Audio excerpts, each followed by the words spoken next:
Fe Latina presenta A la Luz de la Palabra, un encuentro con el Evangelio del domingo. Miguel Carreras reflexiona y Fabián Gómez pregunta. Y juntos nos preparamos para la fiesta litúrgica.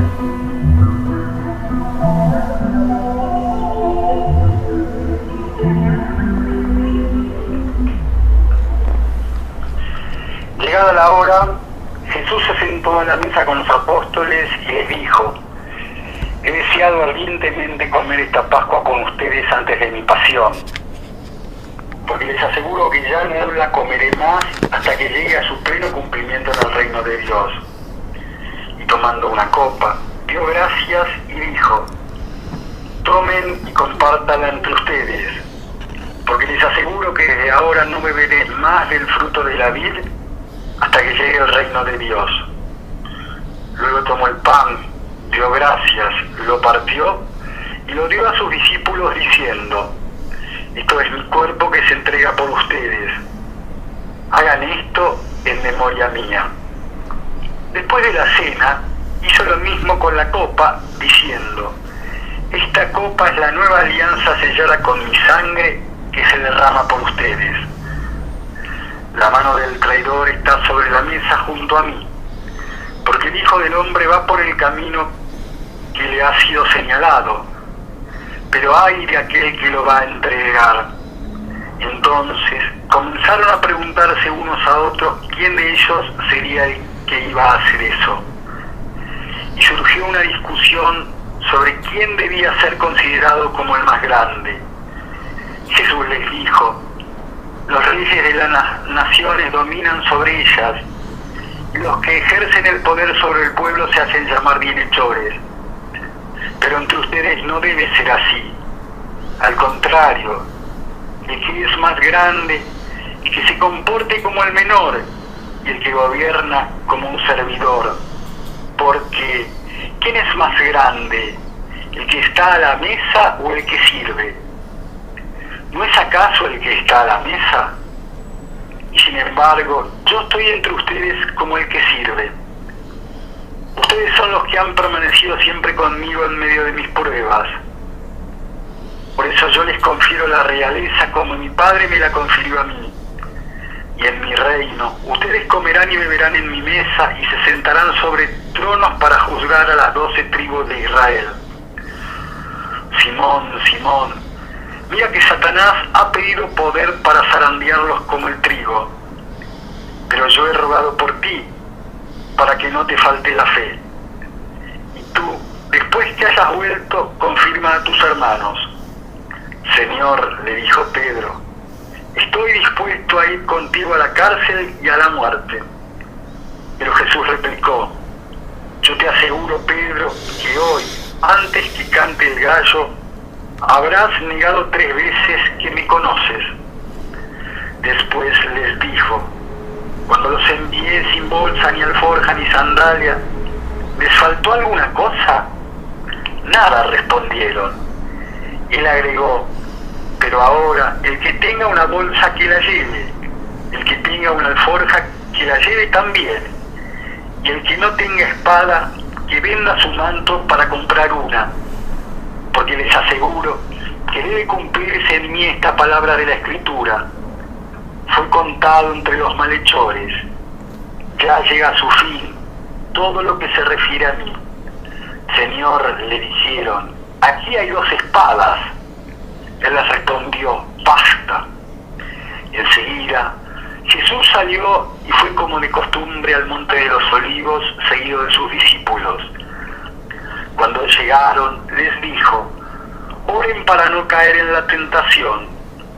Después se alejó de ellos, más o menos a la distancia de un tiro de piedra, y puesto de rodillas oraba: Padre, si quieres, aleja de mí este cáliz, pero que no se haga mi voluntad, sino la tuya. Entonces se le apareció un ángel del cielo que lo reconfortaba. En medio de la angustia, él oraba más intensamente, y su sudor era como gotas de sangre que corrían hasta el suelo. Después de orar se levantó, Fue hacia donde estaban sus discípulos y los encontró adormecidos por la tristeza. Jesús les dijo: ¿por qué están durmiendo? Levántense y oren para no caer en la tentación. Todavía estaba hablando cuando llegó una multitud encabezada por el que se llamaba Judas, uno de los 12. Este se acercó a Jesús para besarlo. Jesús le dijo: Judas, ¿con un beso entregas al Hijo del Hombre? Los que estaban con Jesús, viendo lo que iba a suceder, le preguntaron: Señor, ¿usamos la espada? Y uno de ellos hirió con su espada al servidor del sumo sacerdote, cortándole la oreja derecha. Pero Jesús dijo: dejen, ya está. Y tocándole la oreja lo curó. Después dijo a los sumos sacerdotes, a los jefes de la guardia del templo y a los ancianos que habían venido a arrestarlo: ¿soy acaso un bandido para que vengan con espada y palos? Todos los días estaba con ustedes en el templo y no me arrestaron. Pero esta es la hora de ustedes y el poder de las tinieblas. Después de arrestarlo, lo condujeron a la casa del sumo sacerdote. Pedro lo seguía de lejos. Encendieron fuego en medio del patio, se sentaron alrededor de él y Pedro se sentó entre ellos. Una sirvienta que lo vio junto al fuego lo miró fijamente y dijo: este también estaba con él. Pedro lo negó diciendo: mujer, no lo conozco. Poco después, otro lo vio y dijo: tú también eres uno de aquellos. Pero Pedro respondió: no, hombre, no lo soy. Alrededor de una hora más tarde, otro insistió diciendo: no hay duda de que este hombre estaba con él. Además, él también es Galileo. Hombre, dijo Pedro, no sé lo que dices. En ese momento, cuando todavía estaba hablando, cantó el gallo. El Señor, dándose vuelta, miró a Pedro. Este recordó las palabras que el Señor le había dicho: hoy, antes que cante el gallo, me habrás negado 3 veces. Y saliendo afuera, lloró amargamente. Los hombres que custodiaban a Jesús lo ultrajaban y lo golpeaban. Y tapándole el rostro le decían: profetiza, ¿quién te golpeó? Y proferían contra él toda clase de insultos. Cuando amaneció, se reunió el consejo de los ancianos del pueblo, junto con los sumos sacerdotes y los escribas. Llevaron a Jesús ante el tribunal y le dijeron: dinos si eres el Mesías. Él les dijo: sí. Yo les respondo: ustedes no me creerán. Y si los interrogo, no me responderán. Pero en adelante, el Hijo del Hombre se sentará a la derecha de Dios Todopoderoso. Todos preguntaron: ¿entonces eres el Hijo de Dios? Jesús respondió: tienes razón, yo lo soy. Ellos dijeron: ¿acaso necesitamos otro testimonio? Nosotros mismos lo hemos oído de su propia boca. Queridos hermanos, queridas hermanas, queridos amigos, queridas amigas, esto que acabamos de compartir, esto es palabra de Dios, pertenece al Evangelio según San Lucas, en su capítulo 22, en toda su extensión. Y con este compartir este texto comenzamos un nuevo encuentro a la luz de la palabra desde Radio Fe Latina, en esta semana especial para los cristianos, para los hombres y las mujeres de fe, para el cristianismo todo. Esta Semana Santa donde vamos a hacer memoria, donde vamos a tener presente la pasión, la muerte y fundamentalmente y sobre todo la resurrección de nuestro Señor Jesucristo. Es un programa especial en este Domingo de Ramos y sin más vamos a presentar al señor Miguel Carreras, con quien es un gusto una vez más encontrarnos contigo, con Silvia Patricia en la operación técnica. Miguel, una vez más un gusto encontrarnos contigo, a la luz de la palabra desde Radio Fe Latina. ¿Cómo va? Bienvenido. Gracias, Fabián. Va muy bien, a Dios gracias siempre. Y el gusto renovado y permanente a su vez. Vamos a considerar ahora, en este día tan especial, ¿no es cierto? Vamos a ver la consumación de todas las cosas que nos enseñó nuestro Señor Jesucristo. Es lo que está escrito. Y es conforme a la verdad que recibió Lucas y todos aquellos que describen estos acontecimientos que consumaron todo aquello por parte de nuestro Señor, aquello que Él venía a hacer a favor de toda la humanidad. La redención y salvación de todos los hombres, varones y mujeres, de todo el mundo, de todos aquellos que habrían de creer por la fe en nuestro Señor Jesucristo.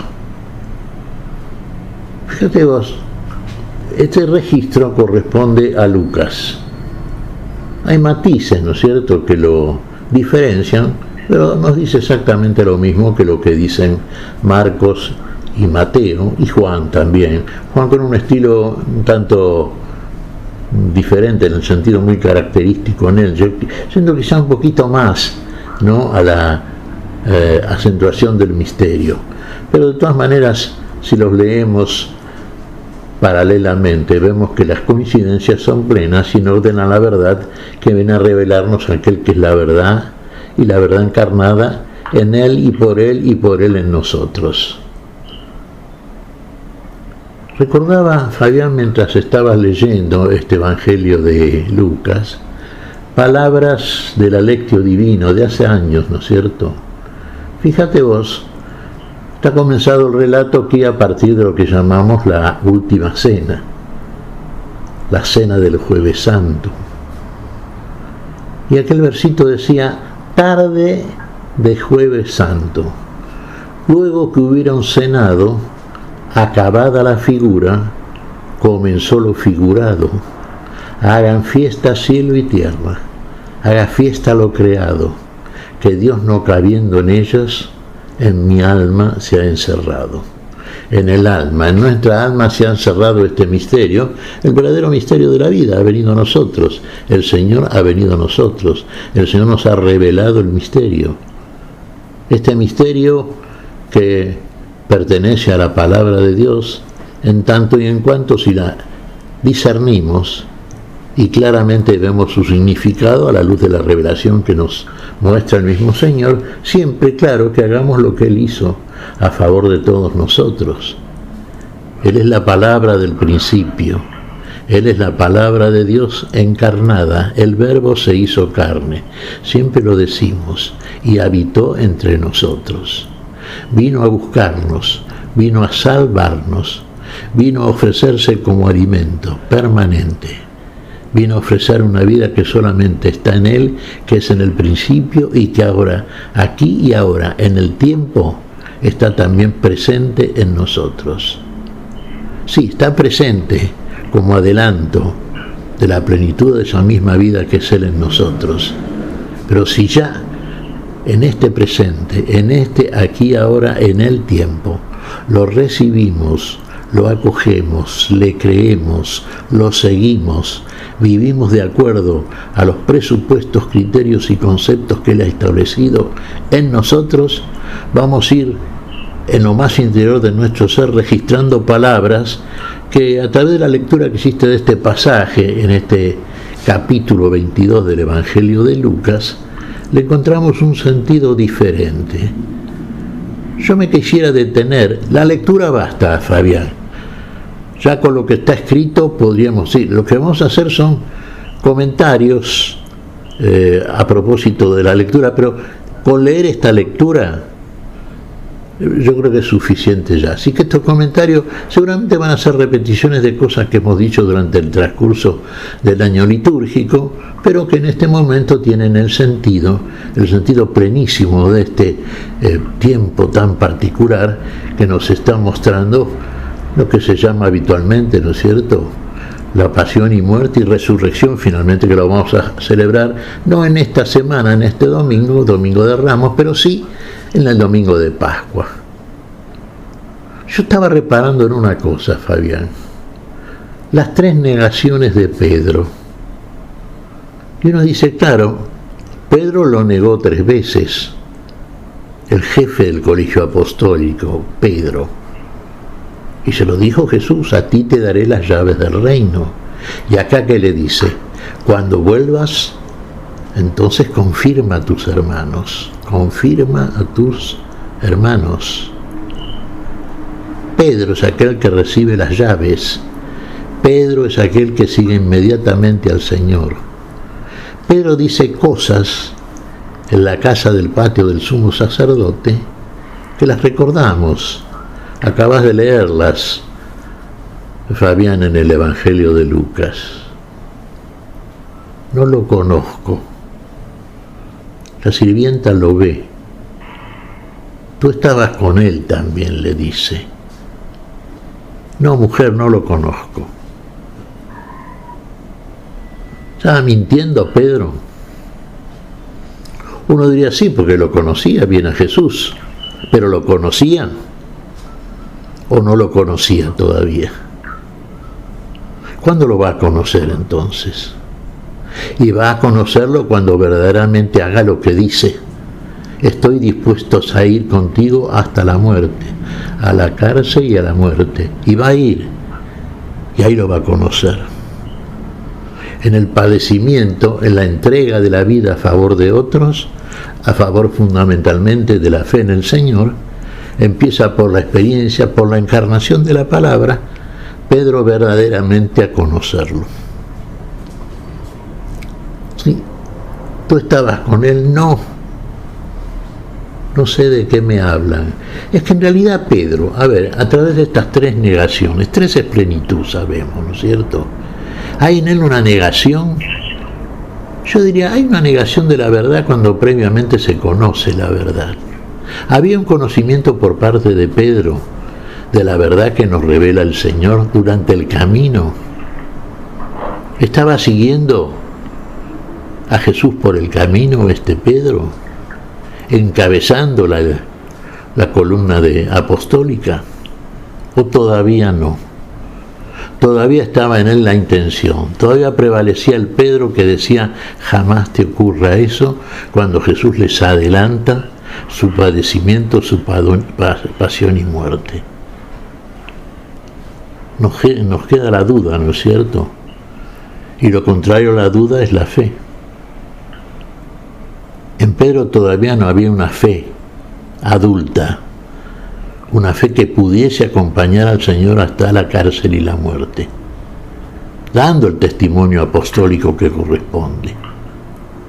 Estaba en camino Pedro, en camino hacia el camino final decisivo, hacia el camino, hacia la plenitud del conocimiento del misterio y de la plenitud de la vida. El hombre, Pedro, 3 veces, ¿de qué me hablas? No lo conozco, no estuve con él. 3 veces están ahí testigos de que Pedro anduvo con Jesús. ¿Anduvo con Jesús? Claro que anduvo con Jesús. ¿Llegó a conocerlo de la manera en que finalmente lo conoció? Todavía no. Las negaciones de Pedro son negaciones conscientes. ¿Está mintiendo? ¿Tiene conciencia de que está mintiendo y que está traicionando al Hijo de Dios en el cual afirma que cree? No, todavía no. Todavía no está en el nivel, ya digamos, último de aquellos a los cuales Jesús también perdona, porque ¿qué dice? Perdona a los padres porque no saben lo que hacen, dice aquellos que lo estaban torturando, humillando, escupiendo, matando. No sabían. Pedro sabía. Era uno de los de Jesús, sí, era uno de ellos, sí, claro. Iba a ser apóstol, era un discípulo que iba a ser apóstol, e iba a confirmar a sus hermanos, aquellos que estaban participando de la cena, aquellos entre los cuales también estaba en ese momento aquel que lo iba a traicionar,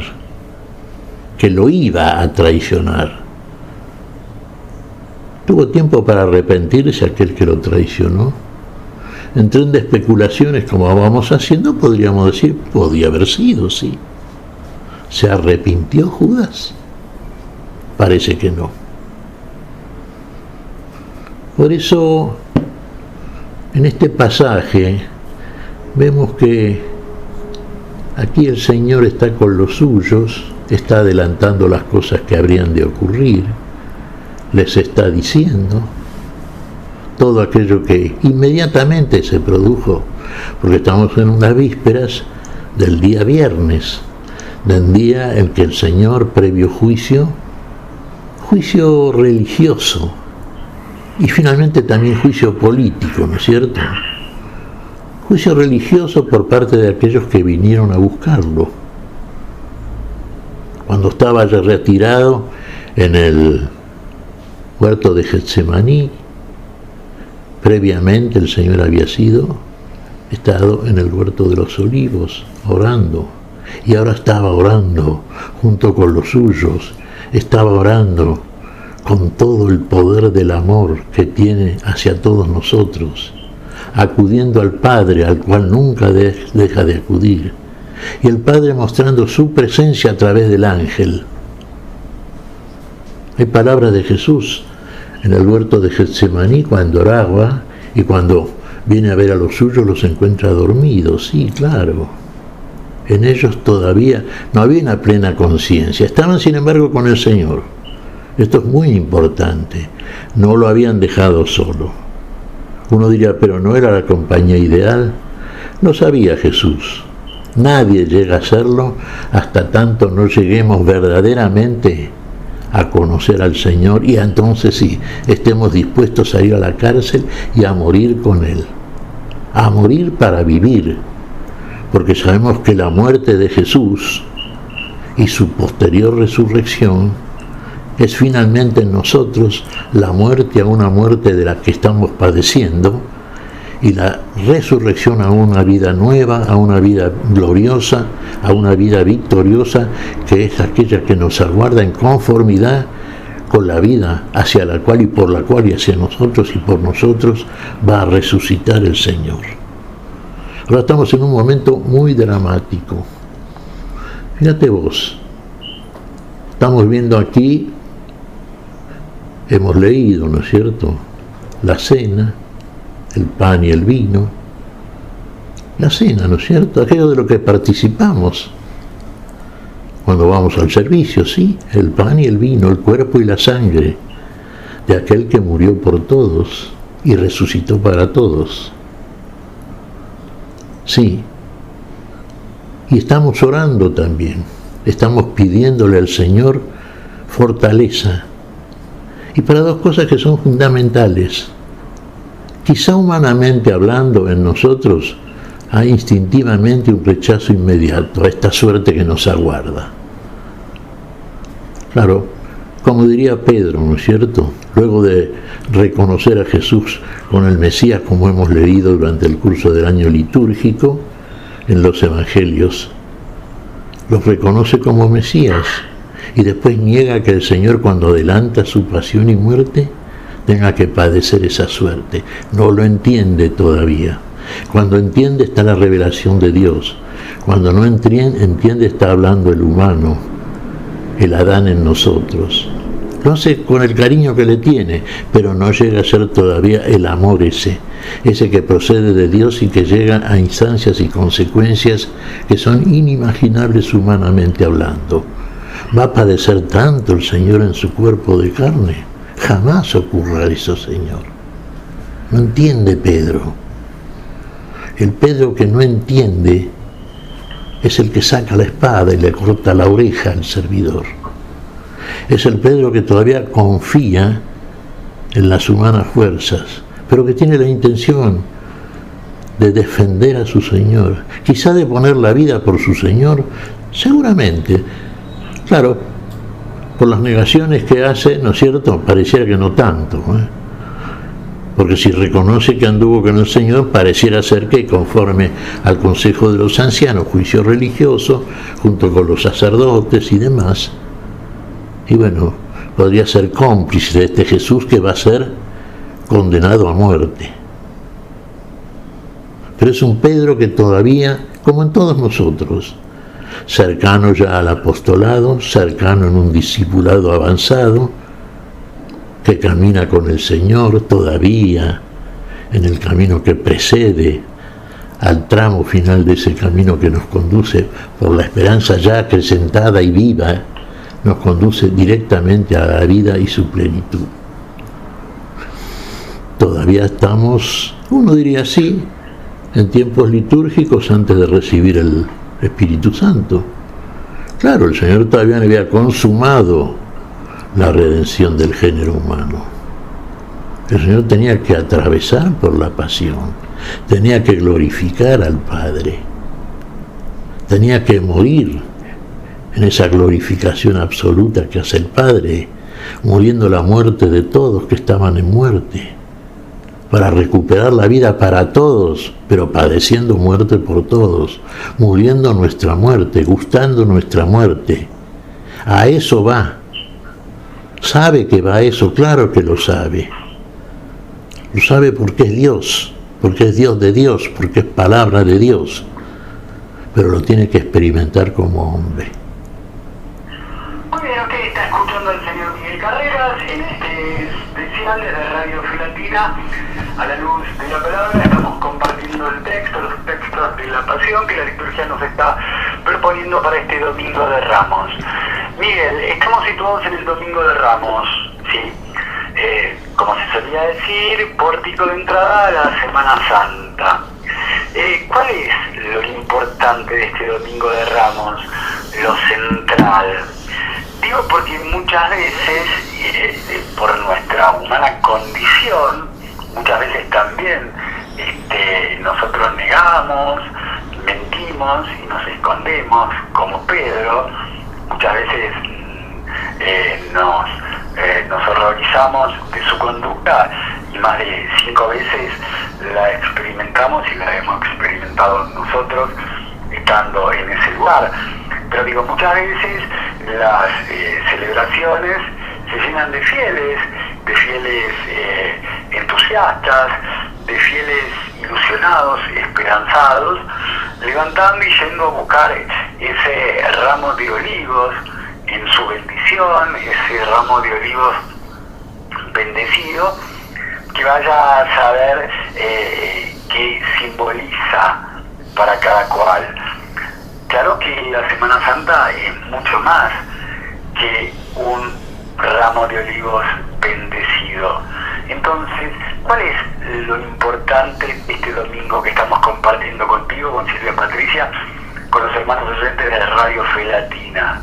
Lo central de este Domingo de Ramos, si vos lo explicaras con la claridad que siempre lo haces, vendría a ser, Miguel. Vendría a ser esto. Creo que lo fuimos insinuando y lo vamos viendo siempre a través de la Escritura. Fíjate vos, el Señor viene a recuperarnos para la vida, viene a rescatarnos de la muerte a todos.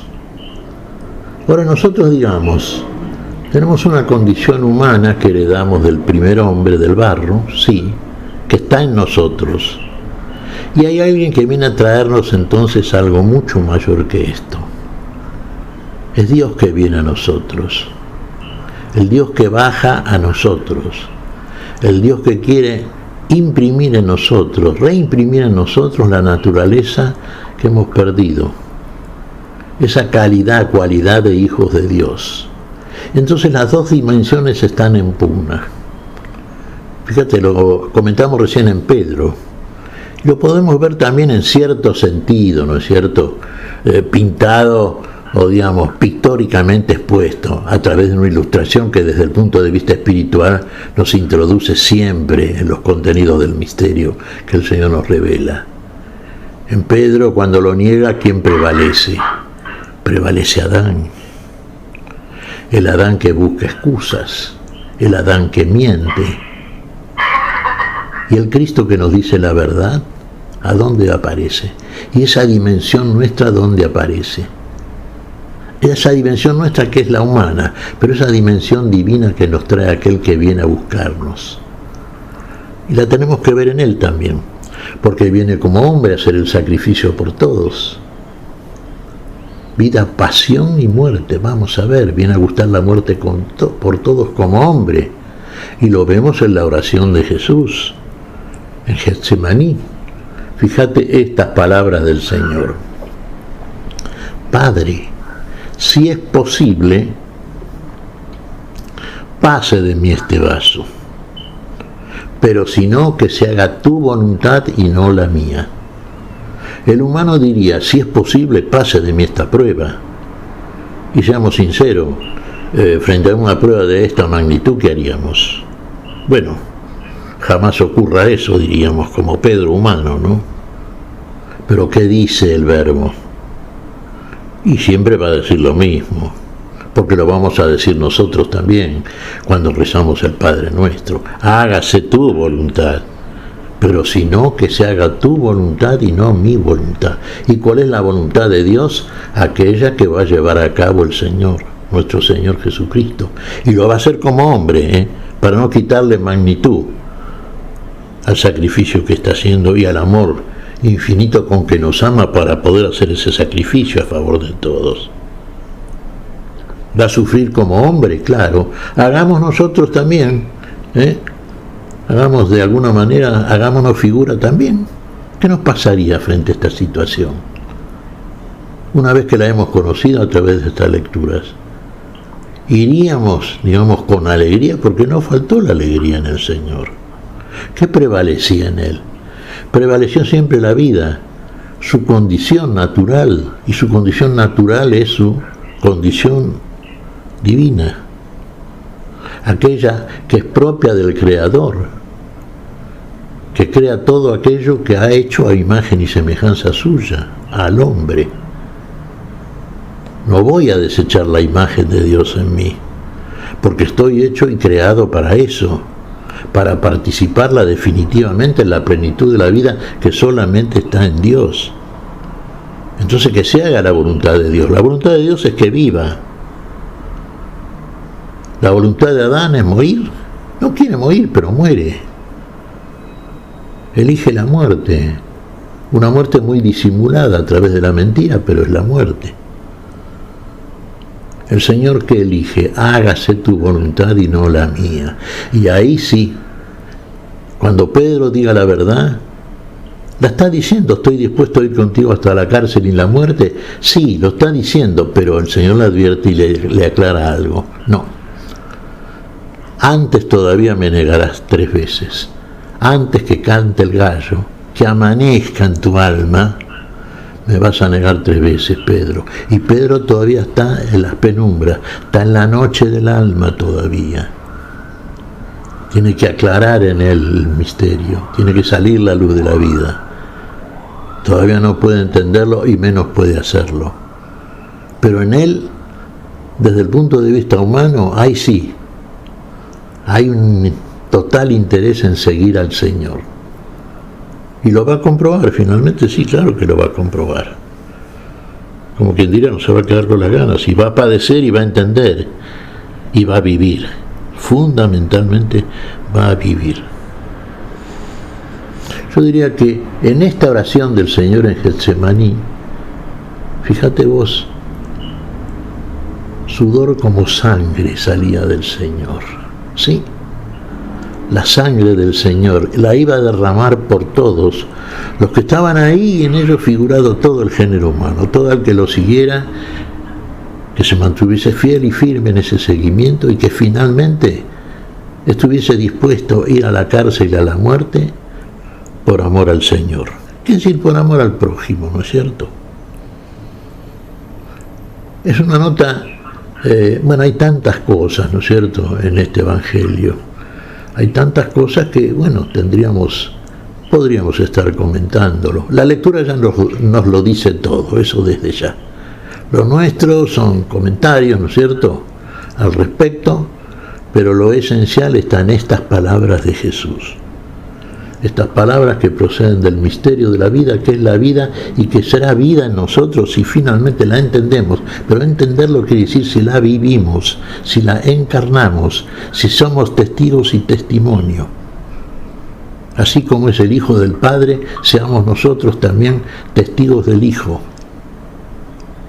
porque es lo que le agrada al Padre, y para lo cual se produce la unidad entre el Hijo y el Padre. Porque después de hacer todo esto que va a hacer el Señor, que acá está adelantado en el Evangelio, efectivamente ocurrió, el Hijo subió otra vez al lugar donde estaba, pero con la gloria que tenía antes que el mundo fuese y ahora participada por el mundo. Por todos aquellos que dejan de ser mundo para ser iglesia de Dios, congregación de Dios, cuerpo de Cristo. El cuerpo de Cristo es aquel que Él encarnó, la palabra se hizo carne. Bueno, y sí se hizo carne en nosotros también. Somos cuerpo de Cristo. Somos verdaderamente la carne recuperada para la gloria. Lo hizo el Señor, el único que lo podía hacer, Dios. Muy bien, hasta aquí este primer segmento de este especial de la radio Filatina, la luz de la palabra, compartiendo como hacemos semanalmente los textos litúrgicos de cada domingo para poder hacer un alto en las ocupaciones cotidianas. Ustedes acaban de escuchar y seguirán haciéndolo en instantes nada más al señor Miguel Carreras, pero ahora vamos a escuchar en su modo de participar en la operación técnica a Silvia Patricia, que nos va a traer la música ideal para esta jornada, para este Domingo de Ramos, y esta interpretación de Camino al Calvario.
La vida que hoy ofrece es algo sin igual.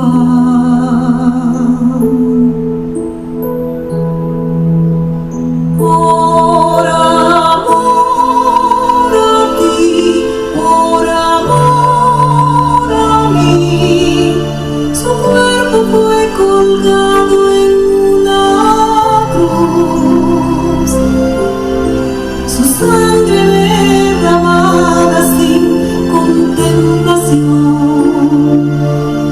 En silencio él su vida entregó.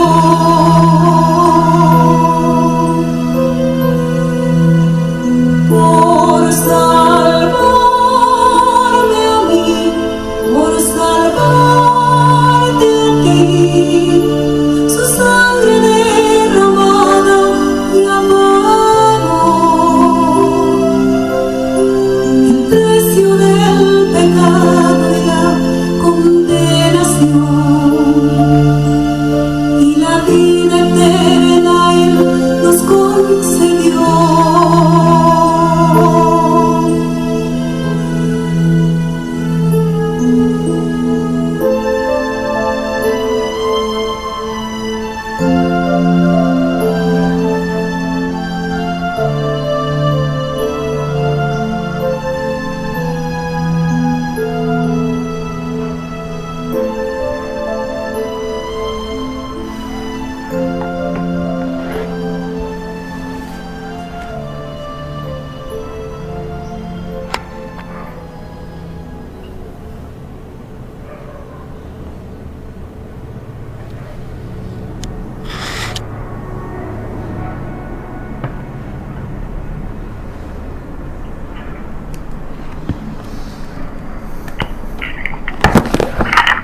Muy bien, escuchábamos la música desde Radio Gelatina, la luz de la palabra y este camino al Calvario en este especial que estamos compartiendo con el señor Miguel Carreras en las reflexiones, con Silvia Patricia en la operación técnica, a la luz de la palabra desde Radio Gelatina, como nos encontramos semanalmente. Señor Miguel Carreras, hace un ratito le preguntábamos algo así por el Domingo de Ramos, lo importante que resulta este Domingo de Ramos. Ahora bien, es muy complicado, es muy difícil encontrar el sentido y el espíritu a esta Semana Santa que vamos a compartir, Miguel. Digo, porque muchas veces aparece lo anecdótico, aparece lo folclórico y queda de lado el corazón, queda de lado lo central, lo nodal, ¿sí? Es muy complicado. ¿Cuándo se le puede encontrar, cómo se le puede encontrar el sentido y el espíritu a esta Semana Santa? Y claro, Fabián, la celebramos, ¿no es cierto? Fíjate vos que al lado de esto que estamos comentando, en orden al misterio revelado por Dios en Cristo Jesús, está todo aquel material rodante, ¿no es cierto?, que hace más bien al festejo muy humano por otra parte, ¿no? Entonces vamos a empezar a tomar elementos ilustrativos seguramente, pero que a veces se alejan un poquito y no es conveniente que se lo haga del núcleo de todo esto, que tiene que ver fundamentalmente con una sana y cristiana meditación. Fíjate vos, decís el sentido, el espíritu. Claro, no olvidemos una cosa, que todo cristiano bautizado, incorporado sacramentalmente al cuerpo de Cristo, ha recibido el Espíritu Santo. Y el Espíritu Santo es Dios en nosotros. Dios ha venido a nosotros. Ya como hombre en Cristo Jesús ha hecho todo lo que tenía que hacer. Todo está cumplido, Padre. Todo lo hizo. ¿Y nosotros qué tenemos que hacer? Todo lo hizo por nosotros. Entonces no tenemos nada que hacer. No, ¿cómo que no? Tenemos que seguir al Señor. Y seguir al Señor es transitar el mismo camino que Él nos dejó como camino único para la verdad y la vida. ¿Podemos hacerlo? Volvemos al comentario del bloque anterior en cierto sentido, Fabián. Humanamente hablando pareciera que no es posible, no es posible. Pero así como Jesús hablando de aquellos que daban testimonio acerca de ti cuando les cuestionaban que él daba testimonio de sí mismo y el testimonio de una sola persona no es válido, aclaró cuántos eran los testigos que hablaban del Mesías y de Jesús como el Mesías. El poder de Dios en él, el Espíritu Santo en él, el Espíritu Santo en el hombre Jesús, el Espíritu Santo en nosotros.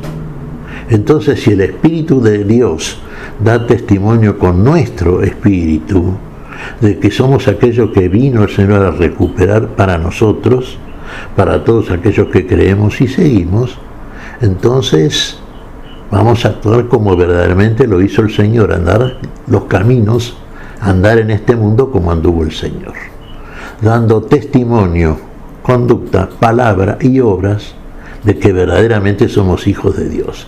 Si lo vemos desde ese lugar, como debe verse por otra parte, entonces, claro, por un lado todo el material rodeante, ¿no?, a ilustrar, desde la fiesta, desde un festejo que debe ser centralizado más bien en la comprensión del núcleo de estas cosas, no tanto dispersarnos, ¿no es cierto?, en tantas cosas que hacen, como decías bien, un poco al folclore, a la costumbre, a la tradición con la cual recordamos o evocamos hechos que deberían ser evocados, como nos dice el Señor, ¿no es cierto?, no tanto públicamente en un sentido tan bullicioso, sino en lo más íntimo de nosotros mismos, ¿no es cierto? Tendríamos que partir de ahí para llegar verdaderamente a la comprensión espiritual y a un festejo verdaderamente espiritual, a un recuerdo espiritual de estas cosas que están desde ya trayendo como consecuencia vivencias que son lo más ilustrativas. Lo más ilustrativa es la palabra que surge de un corazón cambiado y es la obra que hacemos avalando esas palabras para dar un testimonio más acabado a propósito de esto. Fíjate que estamos comentando ahora este pasaje de la lectura que vamos a ver en este Domingo de Ramos, que vamos a hacer la próxima semana también. Vamos a detenernos en las lecturas del día de hoy, por ejemplo, en la muerte del Señor. Vamos a ver en el Domingo de Pascua ya la resurrección. Pero estas lecturas son centralísimas. Deben estar permanentemente atentos a ellos todos los cristianos. Esa es la mejor manera, ¿no es cierto? Ver de parte del Señor el sacrificio, el dolor, sí, humanamente hablando, la alegría de Dios al contemplar estas cosas, porque está contemplando ¿qué cosa? La salvación de la criatura que hizo a imagen suya. Viene a hacerlo en Cristo, viene a confirmarlo en el Espíritu Santo que nos manda a aquellos que somos testigos vivos de estas cosas, para la gloria de Dios el Padre. Y entonces en nosotros puedes decir, sí, darle sentido y sentido espiritual, y este es el sentido que tenemos que darle, el mejor sentido, el único posiblemente que tenemos que darle, sin quitar la celebración a la manera en que humanamente lo podemos hacer. Sí, ¿qué te podría decir?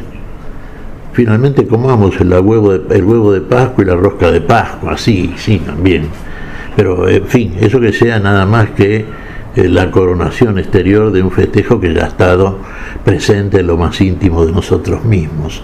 Una alegría que nunca deja de ser, la alegría propia de una vida recuperada por aquel que vino a padecer para recuperar esa vida. Y saber que está en nosotros y vivirla. Tener sí la comprobación concreta en nosotros mismos de que hemos vuelto a la vida y la vida ha vuelto a nosotros. Este es el núcleo, ¿no es cierto? Fíjate vos, frente a un Jesús, el hombre Jesús, sometido tramposamente a un juicio religioso que lo condena, a un juicio político que no tenía razón de ser, que también lo sanciona. Y más te diría, a un juicio político que por parte de aquel que lo llevó a cabo, en este caso el pretor romano, Poncio Pilato, halló de parte de esto más bien una comprobación a través de las palabras del mismo Jesús de que no era culpable de nada de todo aquello de lo cual se lo acusaba. La mirada objetiva frente a esto, como si fuera un mero hecho histórico, se ha producido en la historia, claro está, pero si no fuera más que eso, bueno, la opinión del pretor romano era favorable a Jesús. Claro, como era un hombre que buscaba su propia conveniencia, como era un hombre que era mentiroso también, y estaba quizá no tanto como aquellos culpables centrales que fueron los ancianos del consejo y todos los religiosos, no tenía su buena parte de culpa. Fue finalmente el que avaló una mentira de la cual estaba consciente, por otra parte, porque advertía que era por envidia que lo sancionaban, lo condenaban a Jesús. Bueno, frente a esos dos juicios, que desde el punto de vista, digámosle, técnico-jurídico tampoco tienen validez. Había un tribunal en Israel que era el Sanedrín, ¿por qué no se lo llevó ahí? Bueno, vemos el proceder tramposo de aquellos que son padres de la mentira, hijos de la mentira, mentirosos. Bueno, es la culpa de una humanidad que nace como tal, desde ese nivel culposo, a partir de la caída adámica. Cada hecho histórico está confirmando que el hombre del barro se dejó ganar por la mentira. Y entonces su proceder es mentiroso, y cuando aparece la verdad en su plenitud, ¿cómo hace para quitarse de encima una verdad que lo sanciona, que lo condena? Y tiene que matarlo. Eso fue lo que buscaron aquellos que escuchaban a Jesús, que advertían también que Jesús hablaba según una sabiduría que ellos no tenían, y conforme a una autoridad real que tampoco tenían ellos. Entonces había que eliminarlo, había que matarlo, había que abrirle un cauce ancho a la envidia. Así lo hicieron. Y así pareciera ser que ganaba la muerte, hasta que aquel que era la vida y la vida en todos demostró que la muerte ya no tiene autoridad sobre el autor de la vida. Lo vamos a ver en el domingo de Pascua, la resurrección de nuestro Señor. El último enemigo que tiene el hombre es la muerte. Claro, es el más peligroso, sin duda, pero triunfó sobre ese enemigo también. Lo hizo por amor. Detuvieron a un tal Simón de Cirene que volvía del campo y lo cargaron con la cruz para que la llevara detrás de Jesús. Lo seguían muchos del pueblo y un buen número de mujeres que se golpeaban el pecho y se lamentaban por él. Pero Jesús, volviéndose hacia ella, les dijo: hijas de Jerusalén, no lloren por mí, lloren más bien por ustedes y por sus hijos, porque se acerca el tiempo en que se dirá: felices las estériles, felices los senos que no concibieron y los pechos que no amamantaron. Entonces se dirá a las montañas: caigan sobre nosotros, y a los cerros sepúltennos. Porque si así tratan a la leña verde, ¿qué será de la leña seca? Con él llevaban también otros dos malhechores para ser ejecutados. Cuando llegaron al lugar llamado el Cráneo, lo crucificaron junto con los malhechores, uno a su derecha y el otro a su izquierda. Jesús decía: Padre, perdónalos, porque no saben lo que hacen. Después se repartieron sus vestiduras, sorteándolas entre ellos. El pueblo permanecía allí y miraba. Su jefe, burlándose, decían: ha salvado a otros, que se salve a sí mismo, si es el Mesías de Dios, el elegido. También los soldados se burlaban de él, y acercándose para ofrecerle vinagre, le decían: si eres el rey de los judíos, sálvate a ti mismo. Sobre su cabeza había una inscripción: este es el rey de los judíos. Uno de los malhechores crucificados lo insultaba diciendo: ¿no eres tú el Mesías? Sálvate a ti mismo y a nosotros. Pero el otro le increpaba diciéndole: ¿no tienes temor de Dios, tú que sufres la misma pena que él? Nosotros la sufrimos justamente porque pagamos nuestras culpas, pero él no ha hecho nada malo. Decía Jesús: acuérdate de mí cuando vengas a establecer tu reino. Él le respondió: yo te aseguro que hoy estarás conmigo en el paraíso. Era alrededor del mediodía, el sol se eclipsó y la oscuridad cubrió toda la tierra hasta las 3 de la tarde. El velo del templo se rajó por el medio. Jesús, con un grito, exclamó: Padre, tu mano se encomienda a mi espíritu.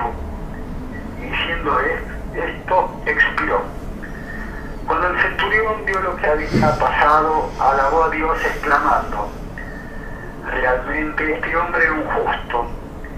La multitud que se había reunido para contemplar el espectáculo, al ver lo sucedido, regresaba golpeándose el pecho. Todos sus amigos y las mujeres que lo habían acompañado de Galilea permanecían a distancia contemplando lo sucedido. Llegó entonces un miembro del consejo llamado José, hombre recto y justo, que había disentido con las decisiones y actitudes de los demás. Era de Arimatea, ciudad de Judea, y esperaba el reino de Dios. Fue a ver a Pilato para pedir el cuerpo de Jesús. Después de bajarlo de la cruz, lo envolvió en una sábana y lo colocó en un sepulcro cavado en la roca, donde nadie había sido sepultado. Era un día de preparación y ya comenzaba el sábado. Las mujeres que habían venido de Galilea con Jesús siguieron a José. Observaron el sepulcro y vieron cómo había sido sepultado. Después regresaron y prepararon los bálsamos y perfumes pero el sábado observaron el descanso que prescribe la ley. Esto es palabra de Dios, pertenece al relato de la pasión de Lucas. Me parece que la manera más apropiada para despedirnos en este especial a la luz de la palabra de la Radio Fe Latina es, Miguel, con una reflexión de cierre tuya. A partir de en el primer segmento compartimos la primera parte del Evangelio de Lucas en su capítulo 22 y ahora segmentos del relato de la pasión que corresponde a la liturgia de este Domingo de Ramos. Miguel. Sí, vos sabés que hay una cosa que realmente llama la atención y está subrayada en este Evangelio de Lucas: la gestión de las mujeres. Vos fíjate, de Jesús se burlaban aquellos que pasaban, inclusive palabras como esta: si es verdaderamente hijo de Dios, que baje ahora de la cruz y le creeremos. Si se baja de la cruz, entonces está negando la cruz, ¿no es cierto? En cambio, las mujeres lo siguieron de cerca. Y fíjate vos, lo siguieron hasta el sepulcro. Y fueron las primeras en llegar al sepulcro, después lo vamos a ver también eso. Y padecían, ¿no es cierto?, por la causa del Señor. Pero uno diría, tenían sus hijos, sus maridos, verían en Jesús también a un hombre que estaba experimentando los padecimientos hasta un extremo que no era humano, soportable humanamente hablando. Sin embargo, padecían con él, se ocuparon, no lo miraban de lejos, sí a distancia. Recordemos después, cuando lo veamos esto, que al pie de la cruz estaba uno de los apóstoles, de lo que sería apóstol, pero había también tres mujeres. Recordemos que la primera que vio al Señor resucitado fue una mujer, María Magdalena. Es decir, pues fíjate, se dice, y este es argumento adámico, ¿no?, cuando cuando Adán es reprochado por Dios, que baja y le recuerda: de manera que comiste del fruto prohibido. La mujer que tú me diste. Hay una acusación en Adán contra la mujer y contra Dios. Hay una reivindicación por parte del Señor de la mujer. Claro, es hijo de una mujer virgen, sin participación de varón. A ver, sin Adán ahí, no. El Espíritu Santo siempre. El Espíritu Santo, que es el que nos informa. Vos señalaste vos, en realidad, Fabián, en el pasaje anterior, que el contenido central, el sentido tenía que ser espiritual. Sí, lo es, claro. El Espíritu ahora nos está guiando a una lectura y un entendimiento cabal de todas estas cosas. Los Señor lo condenan. Sí, lo condenan los hombres, claro está. Lo condenan a muerte, dijimos, sí. Aquellos que son obreros de la muerte, hijos de la mentira, sí, hipócritas. Características que no faltan en ningún hombre, podríamos decir, que solamente son reivindicadas en Cristo Jesús. Y que por parte de las mujeres se encuentran en su actitud concreta, en conductas, totalmente visibles, el seguimiento que hacen del Señor. ¿Quién es el que sigue al Señor en el último trámite, en el último tramo de su existencia temporal, en la cual hace todo lo que tiene que hacer por todos nosotros? Son las mujeres. Lo vienen siguiendo, están al pie de la cruz, van al sepulcro, lo ven resucitado. Reivindiquemos a la mujer, lo hace el Señor. En Cristo Jesús está todo, otra vez recuperado, Fabián. Lo que hay que hacer es seguirlo. Acá las mujeres lo siguen. Lo venían siguiendo desde la Galilea, fíjate vos. Y en Jerusalén, donde se consuman todas las cosas porque es el lugar del templo. Bueno, el templo somos nosotros. El templo es el Señor. Somos templo del Espíritu Santo. Y en nosotros está verdaderamente presente la nueva Jerusalén, la del cielo, la de Dios, la que Dios quiere como capital de la vida. ¿Y quién es el verdadero creador de toda esta capital, de esta ciudad santa? Es el Señor. Él la vino a reconstruir, Él la está haciendo de nuevo. Fíjate que de la vieja Jerusalén que queda aquello que también advirtió en su momento el Señor. No queda piedra sobre piedra. En la nueva Jerusalén, la iglesia de Cristo ha consumado esta iglesia de Cristo en los cielos gloriosos, piedra sobre piedra, edificación nueva, templo espiritual, para realizar sacrificios espirituales aceptos a Dios. Ahí está, en el amor con que fue construida esta nueva ciudad, la ciudad santa, la que vamos a habitar, la que está destinada por Dios desde el principio, y que en Cristo Jesús vemos el sentido que tiene. Pero no lo busquemos lejos de nosotros, busquémoslo en nosotros mismos. Como decía, hoy que estamos recordando algunos también frases y refranes, Fabián, positivos, ¿no? No dejes de estar atento, deja de buscar afuera lo que debes encontrar adentro, en lo más profundo del corazón cristiano. Ahí está la verdad que nos revela el Señor, el sentido de la vida y su consumación en la eternidad de la gloria. Muy bien, Miguel, creo que queda dicho. De la misma manera que empezamos, de la misma manera finalizamos nuestro encuentro semanal desde Radio Fe Latina. Ha sido un gusto encontrarnos contigo, en los comentarios, en las reflexiones, en las consideraciones profundas, desinteresadas, generosas, habituales de cada semana, en esta semana más trascendente, la semana más trascendente del cristianismo, como lo es la Semana Santa, con el comienzo de este Domingo de Ramos, que junto con Silvia Patricia tengan la más hermosa de las Semanas Santas, y Dios mediante nos reencontraremos en 7 días aquí en Radio Fe Latina, para volver a compartir un nuevo encuentro a la luz de la palabra. Una hermosa, profunda, santa y fecunda Semana Santa. Hasta entonces, Miguel, si Dios quiere. Hasta entonces, Fabián, si Dios quiere, lo mismo para ti, para tu madre, toda tu gente y para toda la audiencia. Realmente, bendiciones de parte del Señor, que siempre son abundantes y siempre son dichas desde el amor de aquel que nos ama y nos amó hasta poner la vida por todos.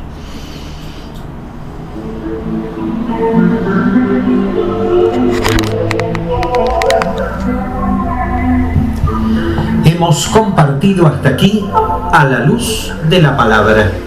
Será hasta nuestro próximo encuentro, siempre por Radio Fe Latina.